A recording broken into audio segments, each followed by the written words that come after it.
प्रणाम भगवान। ओम श्री गुरुवे नमः।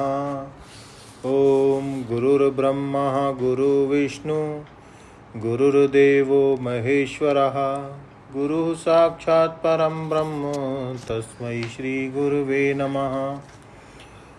ओम शांति शांति शांति।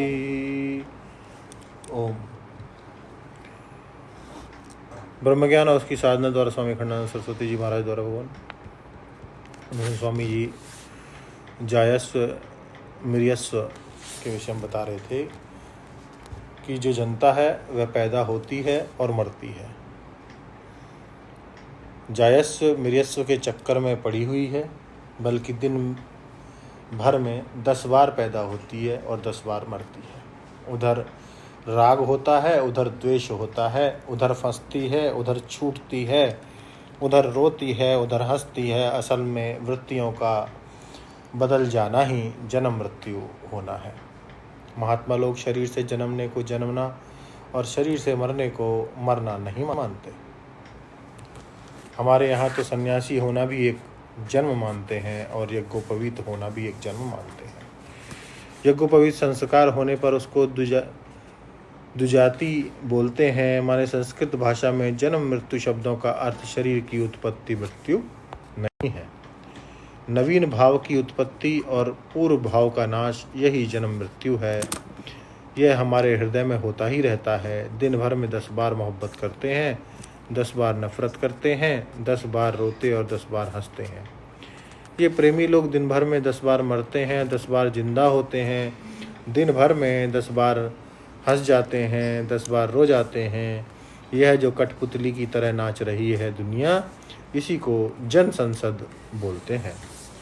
हम समझते थे कि सरकार ने जो संसद बनाई है उसमें लोग गंभीरता से रहते होंगे, कोई जोर से हंसता नहीं होगा, कोई असभ्य भाषण नहीं करता होगा। फिर तो मालूम पड़ा कि उस संसद में तो लोग जूते तक फेंक देते हैं, कुर्सी तक चला देते हैं और गाली तक दे देते हैं। माने जहाँ संसद होगी वहाँ सब भले मानुष ही जाएं, ऐसा नहीं है। चुनी हुई संसद की जब यह दशा है तो जो जनसाधारण की संसद है उसकी तो क्या दशा होगी। परमहंस श्री रामकृष्ण ने कहा कि जैसे कोई पौधा लगाते हैं तो पहले उसको बाड़ के भीतर घेर के रखते हैं, लेकिन जब वह बड़ा होता है तब उसकी रक्षा के लिए बाड़ की जरूरत नहीं पड़ती। बाड़ को हटा के फेंक देते हैं और वह दूसरे के काम में आवे। हमारे महापुरुष हमको बताते थे कि किसी सभा में, किसी संस्था में, किसी संप्रदाय में मनुष्य अपना त्राण पा सकता है, रक्षा पा सकता है, मदद पा सकता है, लेकिन अंततोगत्वा सब घेरों के तोड़ के उसको परमात्मा के साथ मिलना पड़ेगा। परमात्मा किसी घेरे में नहीं होता। सभा, संप्रदाय, संस्था ये सब मनुष्य की उन्नति में सहायक हो सकते हैं, परंतु अंततोगत्वा ऐसी जगह पहुंचना पड़ेगा जहां ये सारे बंधन, सारी मर्यादाएं टूट जाती हैं।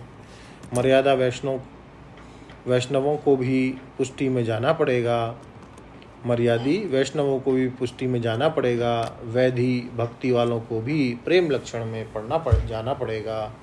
क्रिया योगी को भी प्रपन्न होना पड़ेगा। सभी संप्रदायों में एक सरी की यह बात मानने की हुई है कि जो घेरा होता है वह बच्चे के लिए होता है। वह यह ख्याल रख के बनाया जाता है कि बच्चा अकेला घर से बाहर न चला जाए, लेकिन जब वह बड़ा हो जाता है तब जानबूझ के उसको घर से बाहर भेजते हैं, उसको विदेश भेजते हैं। तो यह जो जन संसद है, यह जो प्रपंच है, यह जो दुनिया का बखेड़ा है, इससे परे होने के लिए इससे अलग होना पड़ता है। एक बड़े नामी गिरामी पुरुष हैं। मैं जब कलकत्ते गया तब उनके घर के लोग उनके बारे में बताते। वे एकांत में रहना पसंद करते हैं, लोगों से कम मिलते हैं, लेकिन वे ईश्वर के प्रेमी नहीं हैं। वे तो भोग राग में संलग्न पुरुष हैं, परंतु एकांत में रहना ज़्यादा पसंद करते हैं। तो ऐसे एकांत में से तो काम नहीं चलेगा। विवेक देश सेवितों के साथ अरजती जनसंसदी का मतलब है कि जब जनसंसद में प्रति ना हो तब एकांत में रहो। यदि प्रेम लगा है लोगों से और रह रहे हैं एकांत में, तो याद किसकी करेंगे। जिससे प्रेम लगा है उसी की तो याद करेंगे।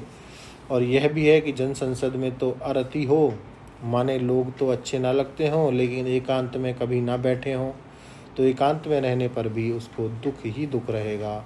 न तो भीड़ भाड़ में रहने का मज़ा उसको कभी आवेगा और ना एकांत में रहने का। अगर भीड़ भाड़ में रुचि नहीं है तो ईश्वर प्राण होने के लिए या भजन चिंतन करने के लिए एकांत में रहने का अभ्यास करना और एकांत में रहना जरूरी है।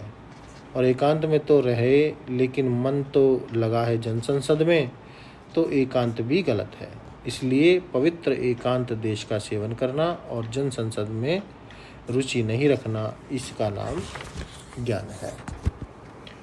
अब ज्ञान साधन संपत्ति चैप्टर 5 हमारा प्रारंभ होगा भगवान अगले सत्संग में। ओम शांति ही शांति ही शांति। प्रणाम भगवान।